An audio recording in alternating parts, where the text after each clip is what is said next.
Have you ever wondered why prayers sometimes are not answered, despite how righteous we are and how much we are begging for something and how righteous our desires are? Sometimes we don't always understand God's will or his timing, and it's really difficult. Well, you're not the only one if you've ever wondered this. And we're going to talk today about a couple in the New Testament that had this very same challenge and how God miraculously answered their prayer decades later. So stay tuned. Welcome to Bible Women in Bathrobes, the podcast where faith meets comfort. Join us Tuesday morning as the gals from Women Warriors of Light and their guests don bathrobes and dive into the inspiring stories of women in the Bible and the teachings of Jesus Christ. From Esther's bravery to the Sermon on the Mount, we explore it all with warmth, laughter, sisterhood, and maybe even a few sleepy-eyed moments. Tune in live or at your leisure as we learn lessons from Scripture which empower women today.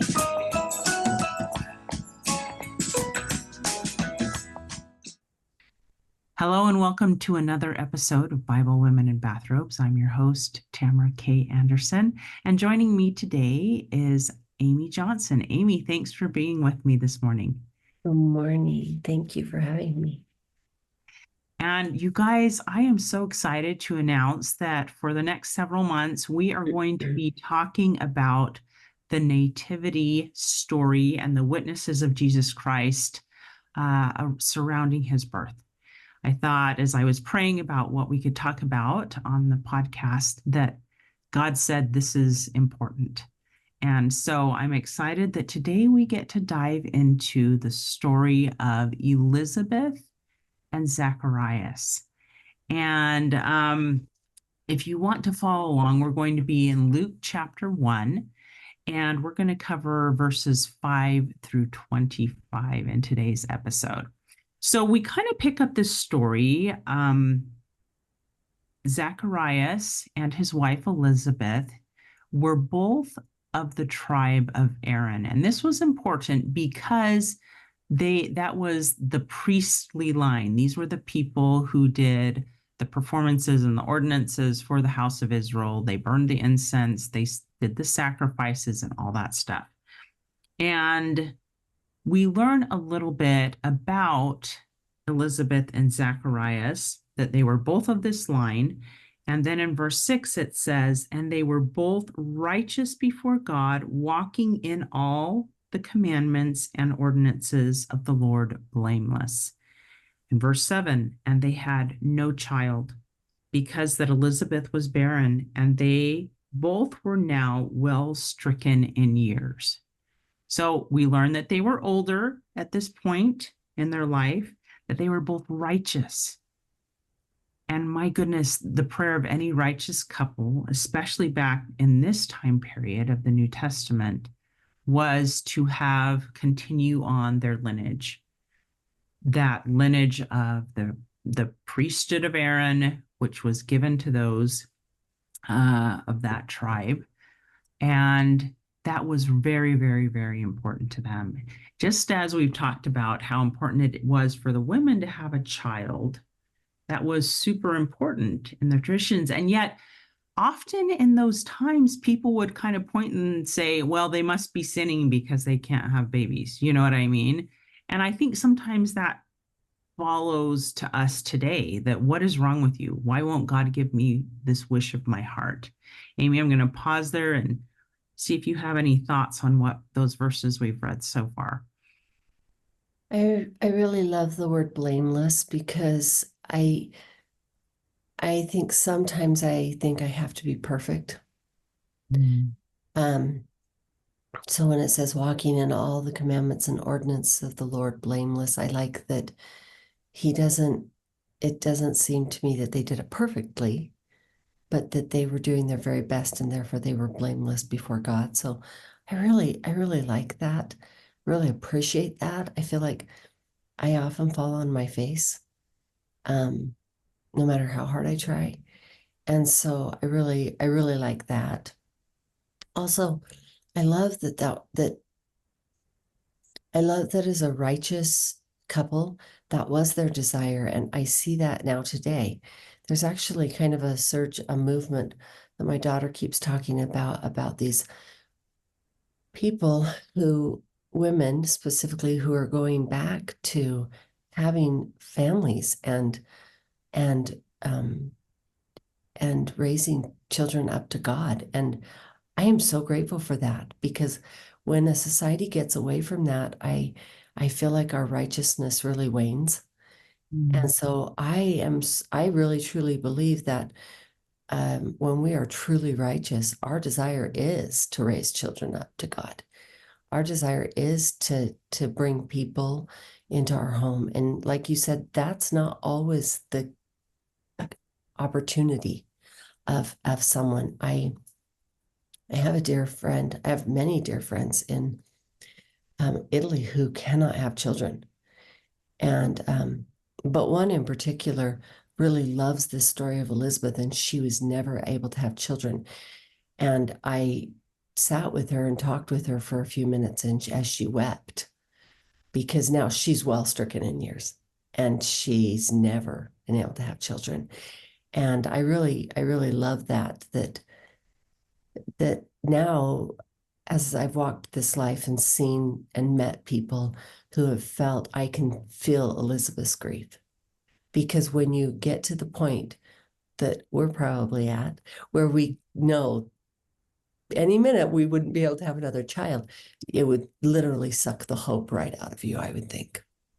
Mhm. And I think that's one of the things that I love about Elizabeth and Zacharias, that despite, and we're talking decades here, of praying and praying and praying the same prayer for a child, living their best. I mean, I think those those those performances and ordinances that the children of Israel did, especially here at the temple, was pointing them to Jesus Christ, that someday a Always. sacrifice would be made, that and this blood would atone, they had a day of atonement, would atone for their sins. Yeah. And I love how you said that they walked blameless.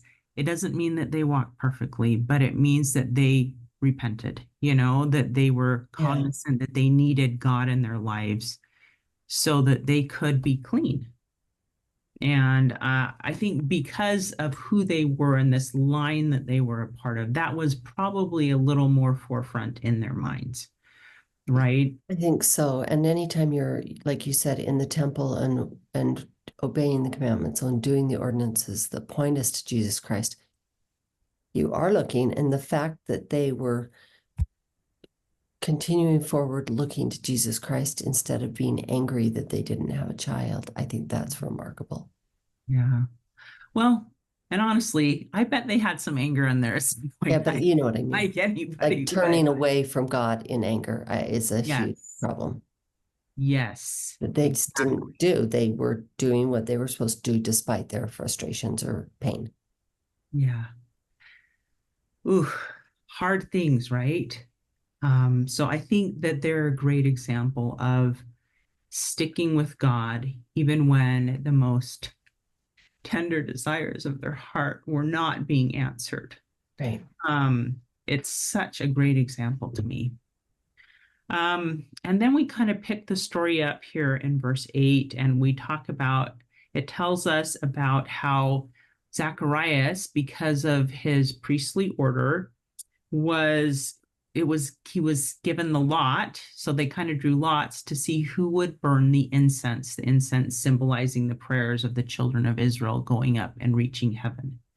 And they would go into the holy part of the temple and they would burn this incense. And the people would gather when they did this and they would pray outside the temple. And these prayers would symbolically rise up into heaven. And so often, because there were so many priests in this line, you didn't get to do this very often. And so Zacharias, and we'll soon see that this is not by chance. that he was called on to burn the incense at this time in this place. Because we learn that the multitude was praying outside in verse 10. And here's what happened when he went. This is the miracle. Verse 11, and there appeared unto him, Zacharias, an angel of the Lord standing on the right side of the altar of incense. And when Zacharias saw him, he was troubled, and fear fell upon him. But the angel said unto him, fear not, Zacharias, for thy prayer is heard. And thy wife Elizabeth shall bear a son, and thou shalt call his name John. Oh my goodness, can you imagine how, first of all, shocked Zacharias was, but here he is burning the incense, which symbolizes his prayers reaching heaven, and an angel appears and answers, you're going to have a son. And I'm going to go through verse 17 and then we'll pause and talk about these verses.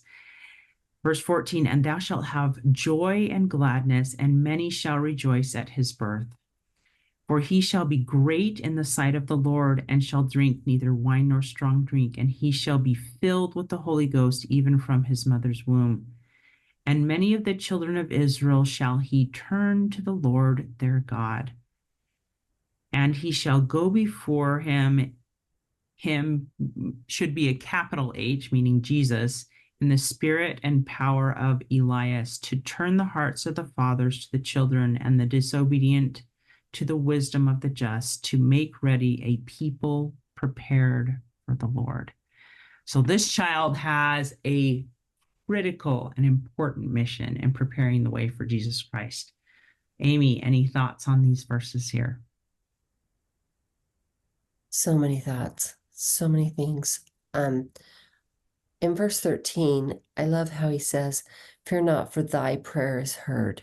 And I was thinking about how that certainly couldn't have been his prayer that day. Right. I mean, maybe, but I don't know. It just seems like if you know you're past the age of having children and you're that old, I'm tired. Like, I don't know that I'd want to raise a baby at this point, but maybe it was his prayer. But I love that the Lord sees what I feel like for me when I read that is that he says to me that's a sentence that means he sees your desires. He sees who you really are, and he sees what you've always wanted, and now's your day. Mm-hmm. So I love that. I love that, because even if I'm not actively praying for it in that moment, God still knows the deepest desires of my heart. And I love that. Mm-hmm. And then I love how he talks about joy and gladness, because I really do believe that the gospel of Jesus Christ is all about joy and all about gladness.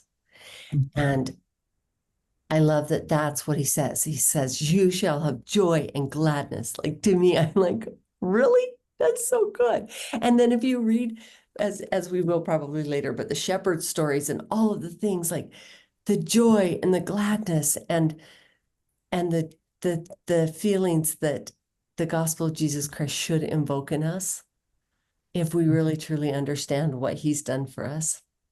I love that, because it says, and many shall rejoice at his birth. And I believe I did. Yeah. I believe I still do. Yeah. Oh, this is so beautiful. And I also love and witness that God does hear our prayers. And sometimes those prayers aren't answered for decades. And sometimes maybe they aren't answered in the way we want at all. But that God does hear them. And sometimes there's a reason he's not answering, that it's not in God's timing.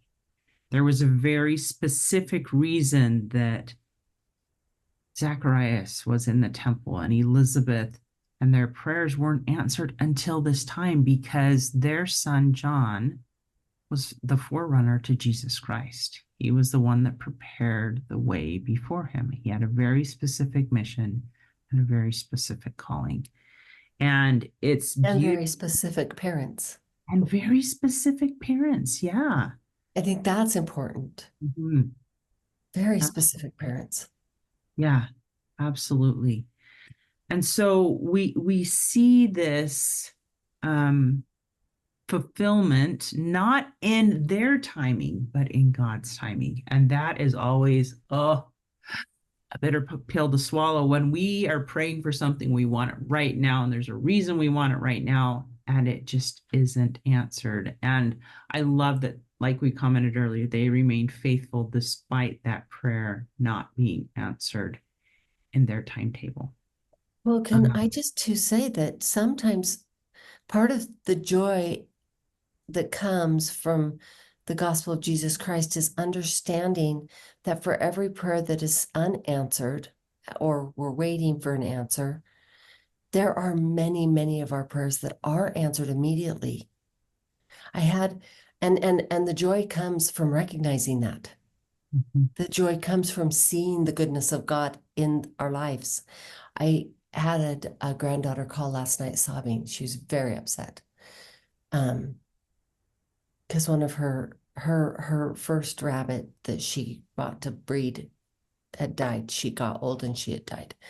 And she was so upset. She's young, she's 6. And so this was very heartbreaking for her.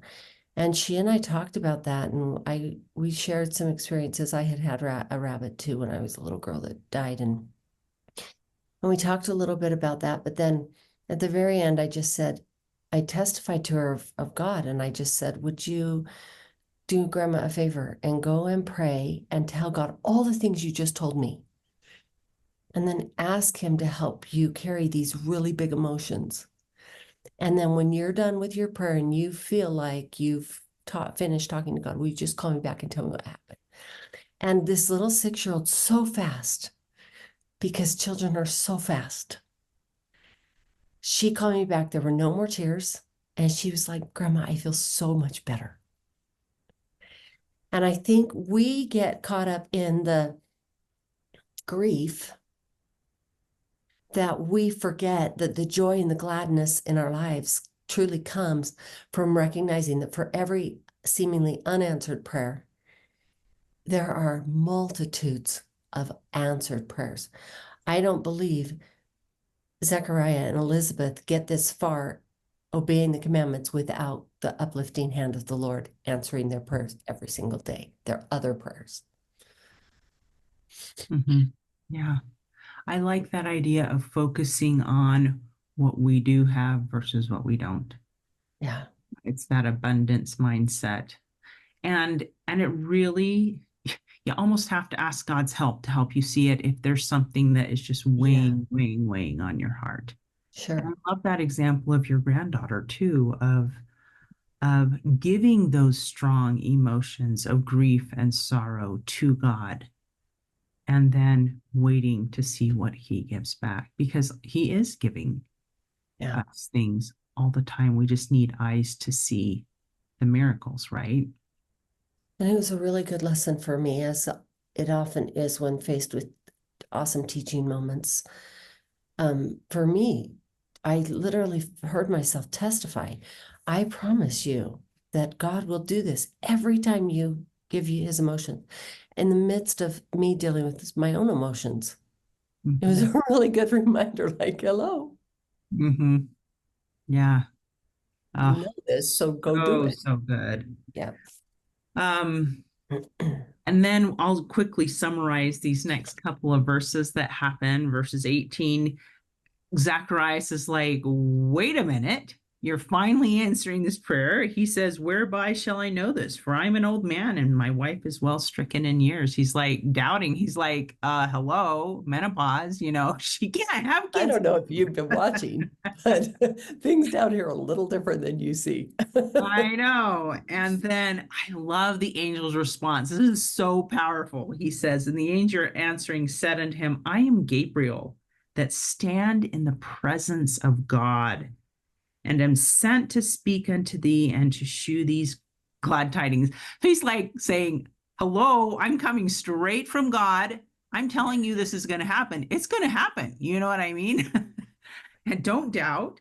And then he says, because you've doubted, basically, you're not going to be able to speak, because you haven't believed my words until all these things shall come to pass. And so we kind of pick up the story of the people waiting outside, the incense is burning, and Zacharias isn't coming out of the temple. Where is he? And then when he came out in verse 22, he could not speak to them. They perceived that he had seen a vision in the temple, and he beckoned unto them and remained speechless. So he's trying to like describe with his hands the what happened to him, but he can't talk. And it says as soon as he was done with his priestly duties, he went home. And then verse 24, and after those days, his wife Elizabeth conceived and hid herself 5 months, saying, thus hath the Lord dealt with me in the days wherein he looked on me to take away my reproach among men. And we're going to stop there and just, Amy, my goodness, we have quite the turn of events here. First, doubt, and then the miracle happens, right? Thoughts on these verses? Wow, I've never had this thought before, but today, but I will tell you that God does not, I don't believe God strikes people dumb lightly. So that tells me there is great power in words, and and God knew Zacharias was going to cause a problem.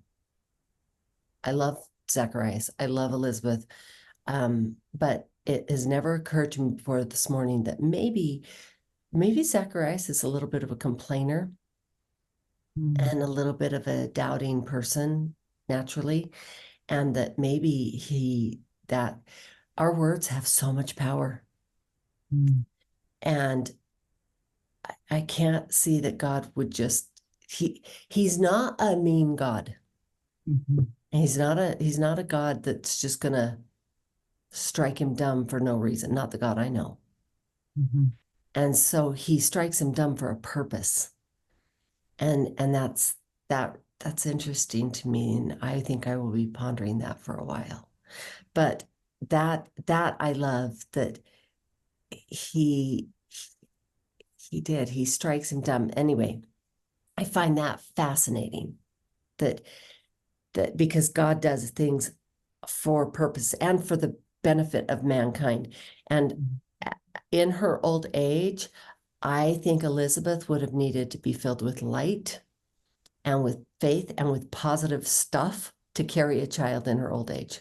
Oh yeah. And so I'm really fascinated by this fact that Zechariah was struck dumb.